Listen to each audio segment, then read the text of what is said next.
우리 신실하신 주님의 은혜와 평강이 이 시간 우리 모두와 함께하기를 주님의 이름으로 기원합니다. 언젠가 저희 교회 현지인 청년들에게 물었습니다. 꿈이 뭐니? 어느 한 청년이 대답하더군요. 한국에 한번 가보는 게 꿈입니다. 그때부터 우리 교회 현지인들, 청년들 데리고 한국에 방문하는 계획을 세우기 시작했습니다. 비행기 표값을 마련하기 위해서 아르바이트를 시작한 청년도 있고, 또 근무하는 직장의 사장님께 사정해서 휴가 날짜를 받아놓은 청년도 있었습니다. 올해 제 연애 참석 날짜에 맞춰서 현지인 청년 4, 5이 함께 동행하기로 약속을 하고 이를 계속 추진해 왔지만, 티켓팅을 앞두고 한 청년의 가정이 어려움을 당하게 되어서 다른 청년들도 그 어려움 당한 청년과 함께 가야만 한다고, 두고 갈 수 없다고 하여서 결국 한국 방문 계획을 연기하게 되었습니다. 참 아쉽습니다만 그래서 올해는 저희 교회 현지인 청년들 함께 오지 못하고 그저 저와 아내, 그리고 이제 막 100일 조금 지난 제 딸아이만 데리고 한국에 함께 방문하게 되었습니다. 어린 딸아이가 아빠 엄마 따라서 30시간 가까이 비행기 타고 왔는데 건강한 모습으로 오늘 이렇게 춘천중앙교회 성도 여러분들과 함께 예배드리게 되어서 참 감사하게 생각합니다. 여러분 잘 아시는 것처럼 아르헨티나는 아메리카 대륙의 맨 끝자락에 위치해 있는 나라입니다. 한국에서부터 약 2만여 킬로, 그것보다 더 떨어진 그곳에 제가 10년 전에 수련 목회자로 가게 되었습니다. 4년이라는 기간 동안 수련목으로 섬겼고 후에 교회를 개척해서 오늘날까지 섬기고 있습니다. 여러분 혹시 올해 연초에 해외 선교 작정 중일 때 저희 교회 영상을 보셨는지 모르겠지만, 또 제가 격월로 보내드리고 있는 늘푸른 선교 이야기를 보셨는지 모르겠습니다만, 저희 아르헨티나 늘푸른 교회는 주님의 인도하심과 또 여러분들의 기도 그리고 후원 덕분에 잘 자라가고 있습니다.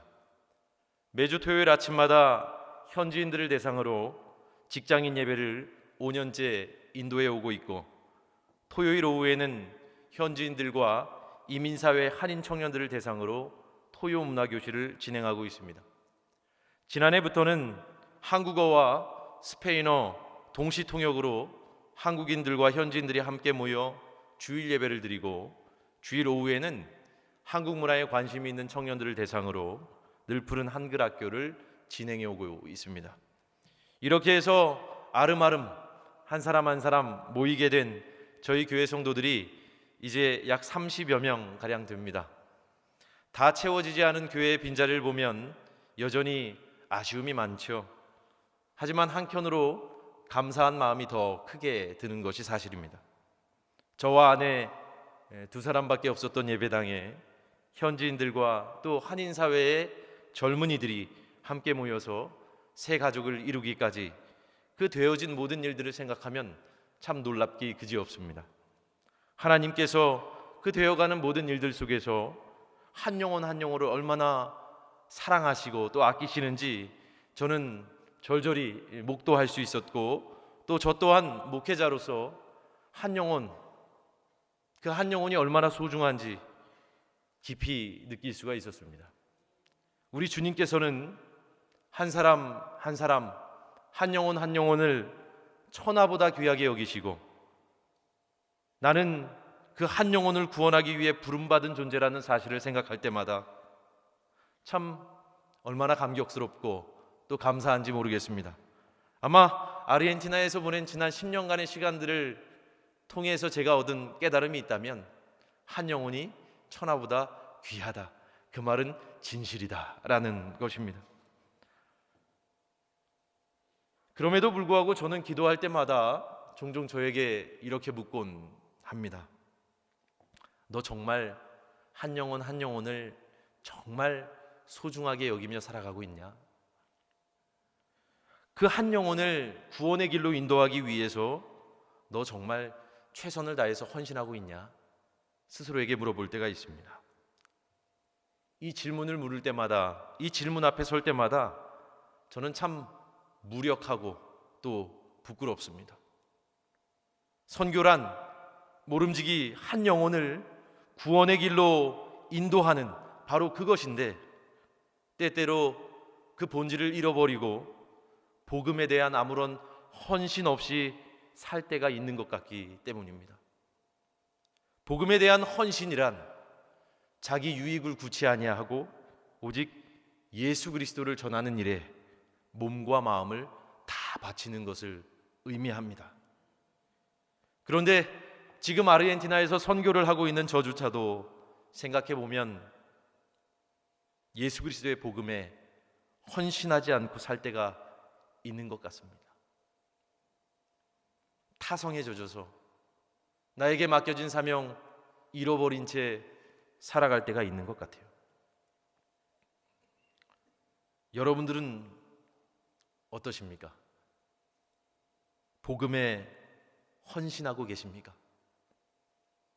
예수님을 믿고 또 그분을 전하는 일에 열심하고 계신지요? 모르긴 몰라도 복음에 헌신하며 산다는 것, 그거 참 어려운 일입니다. 예수 그리스도를 따르며 그분을 증거하며 산다는 것이 말처럼 그렇게 쉬운 일은 아니죠. 마음먹은 대로 살지 못하는 것이 우리의 적나라한 현실입니다. 그럼에도 불구하고 주님께서는 우리를 계속해서 부르시죠. 아무개야, 내가 너를 통해서 내 이름이 증거되기 원하고 내가 너를 통해서 내 일을 이루기 원한다. 주님은 무력하고 연약하고 유약하기 그지없는 우리 한 사람 한 사람을 호출하시고 또 우리를 통해서 복음에 헌신된 일꾼으로 만들어가기 원하십니다. 그러면 우리는 어떻게 해야 하나님의 부르심에 응답하여 복음에 헌신하는 삶을 살 수 있을까? 이 시간에 주어진 성경 말씀을 붙들고 함께 좀 생각하면서 고민해 보고 싶습니다. 주님께서 잡히시기 전에 베드로와 나눴던 짧은 대화, 여러분 잘 아시죠? 마태복음 26장 보면 이렇게 기록이 되어 있습니다. 예수께서 제자들에게 이르시되 오늘 밤에 너희가 다 나를 버리리라. 기록된 바 내가 목자를 치리니 양의 떼가 흩어지리라 하였느니라. 그러나 내가 살아난 후에 너희보다 먼저 갈릴리로 가리라. 베드로가 대답하여 이르되 모두 주를 버릴지라도 나는 결코 버리지 않겠나이다. 예수께서 이르시되 내가 진실로 내게 이르노니 오늘 밤 닭 울기 전에 네가 3번 나를 부인하리라. 베드로가 이르되 내가 주와 함께 죽을지언정 주를 부인하지 않겠나이다 하고 모든 제자도 그와 같이 말하니라. 여러분, 베드로가 예수님께 뭐라고 말했습니까? 모두 주를 버릴지라도 나는 결코 버리지 않겠나이다. 심지어 그는 아주 강한 어조로 내가 주와 함께 죽을지언정 주를 부인하지는 않겠습니다, 이렇게까지 말했습니다. 베드로의 이 말은 참 격정적이고 또 감동적입니다. 그런데 그 말을 마치고 얼마 지나지 않아 베드로는 예수님과 함께 겟세마니 동산에 올랐고 그곳에서 예수님이 간절히 기도하실 그때에 다른 두 제자들과 더불어서 한시도 깨어 기도하지 못하고 쿨쿨 잠들어 버렸습니다. 그러니까 앞서 베드로가 했던 말, 모두 주를 버릴지라도 나는 결코 버리지 않겠나이다 라는 그 선전포고가 쿨쿨 자는 베드로의 그 모습을 통해서 다 진정성을 잃어버리게 되었습니다. 그의 강력한 선전포고는 믿을 수 없는 것이 되었습니다. 물론 베드로가 했던 이야기는 아마 진심으로 했던 말일 겁니다. 진심에서부터 우러나온 말일 거예요. 그러나 그는 자신이 장담했던 것처럼 행동하지는 못했습니다. 그는 결코 줄을 버리지 않겠다라고 말하면서도 예수님의 괴로움은 헤아리지 못했고 예수님과 깨어 함께 기도하지 못했습니다. 여러분, 이처럼 신앙생활이란 말로 되는 게 아닙니다. 무언가를 장담한다고 해서 그것이 곧 그의 믿음을 증명하는 것은 아니죠. 장담은 교회 안 다니는 사람도 할 수 있습니다. 내가 믿음이 있다, 내가 하나님을 열심히 믿는다, 심지어 내가 주와 함께 죽겠다라고 장담할지라도 그러한 말들이 곧 그 사람의 믿음을 보증해 주는 것은 아닙니다. 여러분, 믿음은 무엇입니까? 믿음은 행동입니다. 미국의 기독교 공동체인 심플웨이의 목사 쉐인 클레어본이 말한 것처럼 믿음은 행동이 증명합니다. 마치 열매를 보아 그 나무를 아는 것처럼 한 인간의 행실을 통해서 우리는 그 사람의 믿음의 정도, 그리고 믿음의 깊이, 믿음의 크기를 헤아려 볼 수 있는 거죠. 주님을 결코 버리지 않겠습니다 장담했지만 베드로는 잠들어 버렸습니다. 이 모습은 그 뒤에 이어지게 될 더 실망스러운 모습을 예고하고 있죠. 일종의 복선 같은 겁니다. 여러분 이미 잘 아시는 것처럼 이어지는 이야기에서 베드로는 예수님을 무려 3번씩이나 부인합니다. 오늘 본문이 실려있는 마가복음 14장 말씀이 바로 우리에게 그 대목을 들려주고 있죠. 그런데 예수님께서 잡혀가시는 그 장면을 기록한 이 본문 말씀, 마가복음 14장 말씀을 읽을 때마다 저의 눈길이 오래 머무는 구절이 하나 있습니다. 바로 오늘 본문 말씀, 그 중에서도 54절 말씀입니다. 말씀 여러분 함께 읽어보도록 하겠습니다. 베드로가 예수를 멀찍이 따라 대제사장의 집들 안까지 들어가서 아랫사람들과 함께 앉아 불을 쬐더라. 여기에서 마가는 베드로가 예수님을 멀찍이 따라갔다라는 말로 당시의 상황을 묘사하고 있습니다.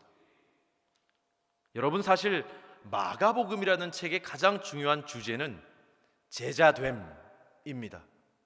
예수 따름이에요. 그런데 마가는 베드로의 모습을 예수를 멀찍이 따라갔다라는 말로 표현하고 있어요. 이 표현이 매우 심상치 않습니다. 왜냐하면 예수님의 수제자인 베드로가 예수님을 가까이 따라가야 할 텐데 예수님을 그저 멀찍이 따라가고 있기 때문입니다. 그토록 가까이 지내던 예수님과 베드로 사이에 일정한 틈이 생겼습니다. 간격이 벌어졌어요. 거리가 생겼습니다. 물론 그것은 예수님께서 만드신 상황이 아니죠. 예수님이 갑작스럽게 체포를 당하시자 두려움을 느낀 베드로가 자신의 스승 예수님과 일종의 안전거리를 만들기 시작한 겁니다. 그래서 가까이 따르지 아니하고 멀찍이 따라가기 시작한 거죠.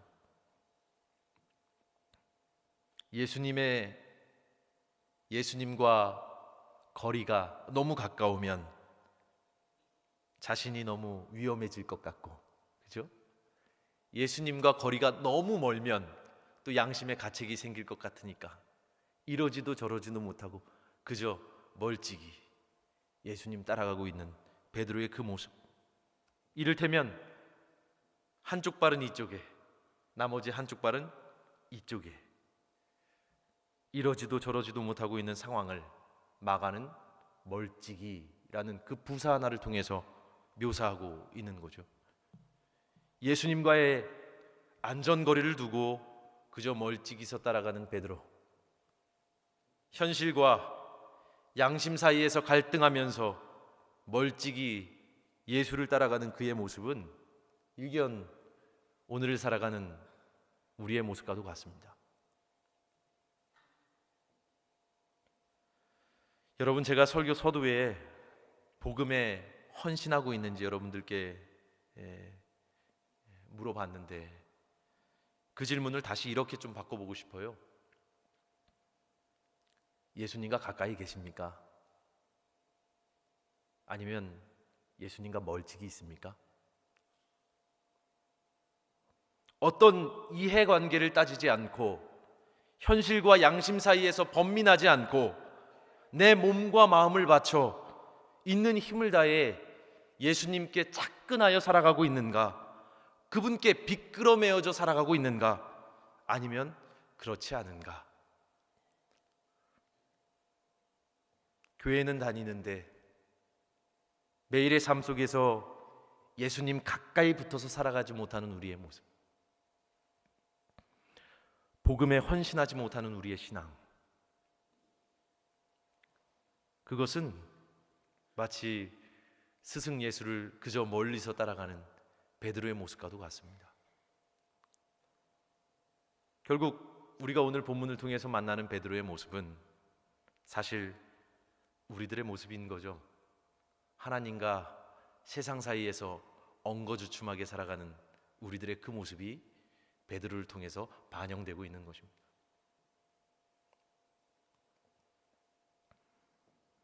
예수님과 붙어 있지 아니하면, 예수님과 가까이 있지 아니하면 우리의 삶에는 열매가 없습니다. 차지도 뜨겁지도 않고 그저 적당한 안전거리 유지하면서 적당히 신앙생활 한다면 우리의 삶에 성령의 열매는 나타날 수 없습니다. 그런데 우리를 비롯하여 많은 신앙인들이 오늘날 그렇게 살아가곤 합니다.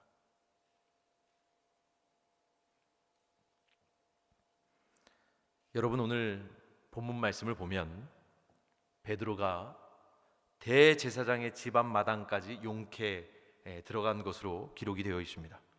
그리고 베드로가 그곳 대제사장의 집 앞마당에서 하인들과 함께 앉아서 뭐 하고 있습니까?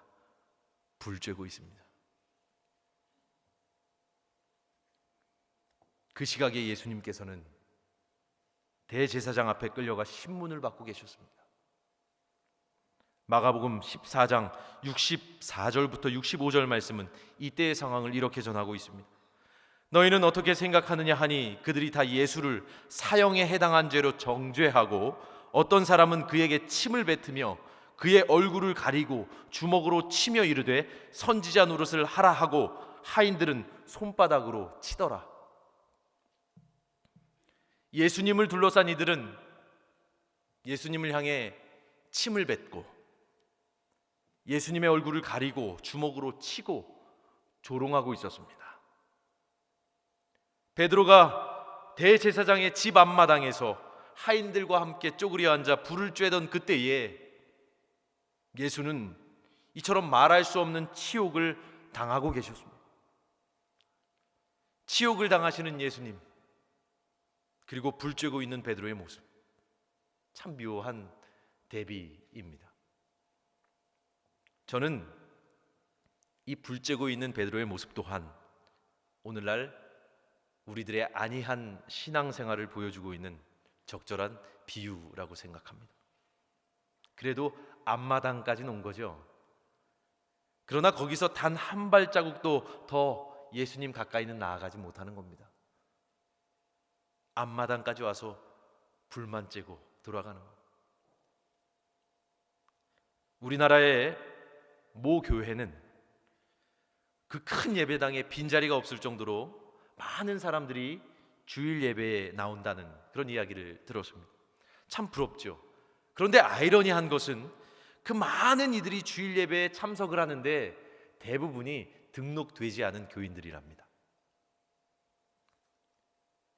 많은 사람들이 예배에 오는데 예배는 드리는데 말씀은 듣는데 교회에는 등록을 안 하는 거예요.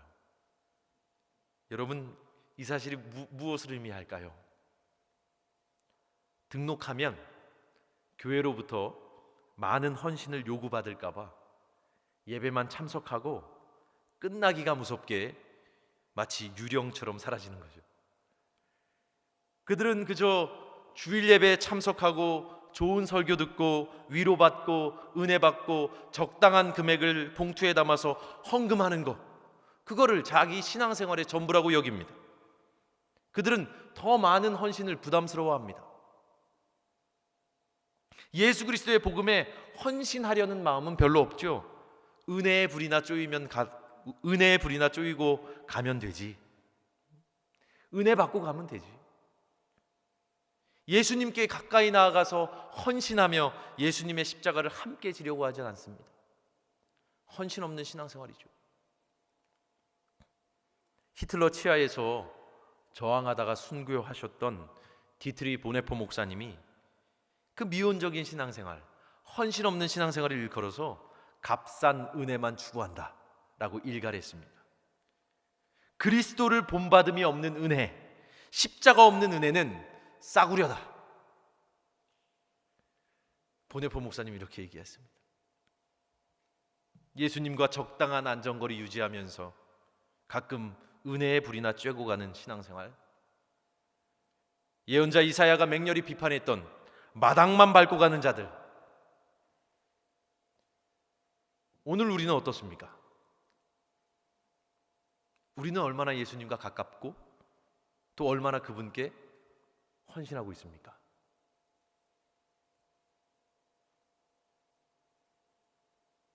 멀찍이 예수님을 따르던 베드로가, 그리고 하인들과 앉아서 그저 불이나 쬐고 있던 베드로가 끝내 예수님을 부인했습니다.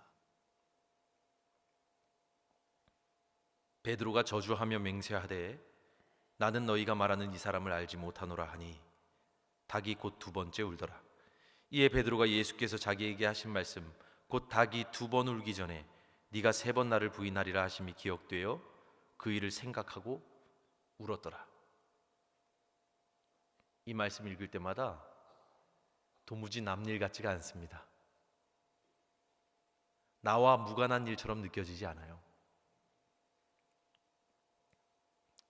우리도 꼭 베드로 같을 때가 있잖아요. 우리 삶에서 어느덧 예수님과 멀찌감치 떨어져서 복음에 헌신하는 일 귀찮아하고 십자가 포기하고 삶 속에서 예수님 증명하지는 못하고 부인하면서 살고 있을 때가 얼마나 많습니까?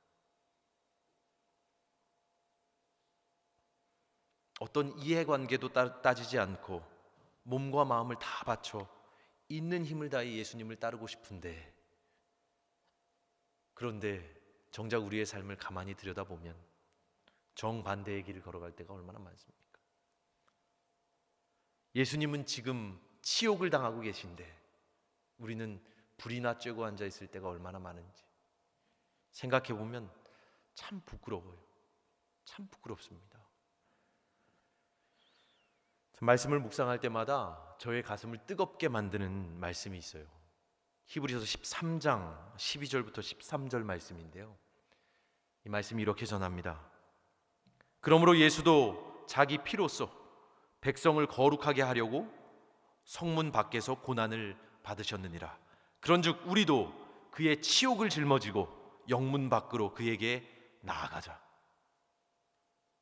여러분, 값진 은혜라고 하는 것은 바로 이런 거죠. 예수님과 가깝게 살아간다고 하는 것은 바로 이런 겁니다. 그분의 치욕을 짊어지고 그분과 함께 고난받기를 마다하지 않고 그분께로 나아가는 겁니다. 그저 앞마당에 와서 불이나 쬐는 것, 그게 아니라 치욕을 겪고 계신 그 예수님과 함께 고난의 짐을 짊어지고 그분께서 우리에게 지시하고자 하시는 그 길로 나아가는 것, 헌신의 삶을 사는 것, 그것이야말로 참된 믿음 생활이고 주님께서 우리에게 바라신 모습 아닐까 싶습니다. 그리스도를 따른다고 하는 것, 그런 거죠. 그런 거죠. 여러분, 예수님과의 거리가 어떻습니까? 오늘 한번 스스로에게 꼭 물어보십시오. 나는 지금 예수님과 가까운가? 아니면 먼가? 그저 멀찍이 떨어져서 세상과 현실 사이, 그리고 현실과 믿음 사이에서 엉거주춤하게 살아가고 있지는 않은지 한번 스스로에게 자문해 보시기 바랍니다. 여러분, 복음에 대해서 헌신하라고 제가 말씀을 드리는데 이것은 그저 교회 봉사 열심히 하라는 말이 아닙니다. 그런 의미가 아니에요. 중요한 건요, 교회 안에서의 모습보다 교회 밖에서의 생활입니다. 우리가 교회 밖에서 예수님께 딱 붙어서 살아간다면 세상 속에서 그분께서 나에게 주신 십자가 지고 살아간다면, 그분의 치욕을 함께 짊어지고 이 땅 가운데서 살아간다면 자연스럽게 세상 사람들이 우리를 보고 회심할 뿐만 아니라 교회 안에서도 놀라운 역사가 일어나기 시작하는 겁니다. 헌신한다는 것, 복음에 헌신한다는 것, 외롭고 고단한 길입니다. 그러나 예수님께서 그 길에 우리와 함께 하시기에 행복합니다. 예수님께서 우리를 찾으시죠. 아담아, 네가 어디냐? 주님께서 우리를 찾으십니다. 나와 함께 이 십자가를 지지 않겠느냐? 주님께서 헌신의 자리로 우리를 부르고 계십니다. 예수님은 그저 멀찍이 떨어져 불이나 쬐는 그런 신앙생활을 기뻐하지 않으십니다. 그분의 치욕을 함께 짊어지고 영문 밖에 계신 그분과 함께 하나님께서 주신 길을 걸어가는 것, 헌신하면서 이 땅 가운데 그리스도를 증거하며 살아가는 그 삶을 주님께서는 참으로 기뻐하십니다. 여러분, 바로 그 삶을 살기 위해 포기하십시오. 희생하십시오. 겸손하십시오. 그것밖에는 다른 도리가 없습니다. 그것이 오늘날 우리가 이 땅 가운데서 십자가를 지는 길입니다. 낮아지는 것, 겸손해지는 것, 포기하는 것, 희생하는 것, 그것 외에는 우리의 믿음을 증명할 길이 없습니다. 주님께서 이 시간에도 영문 밖에서 우리를 기다리고 계십니다. 우리 한 사람 한 사람이 우리의 삶 속에서 더욱 희생하고 낮아짐으로 우리의 삶을 들여 주님께 헌신하는, 그래서 세상 가운데 그리스도를 증거하는 저와 여러분 되시길 주님의 이름으로 축원합니다.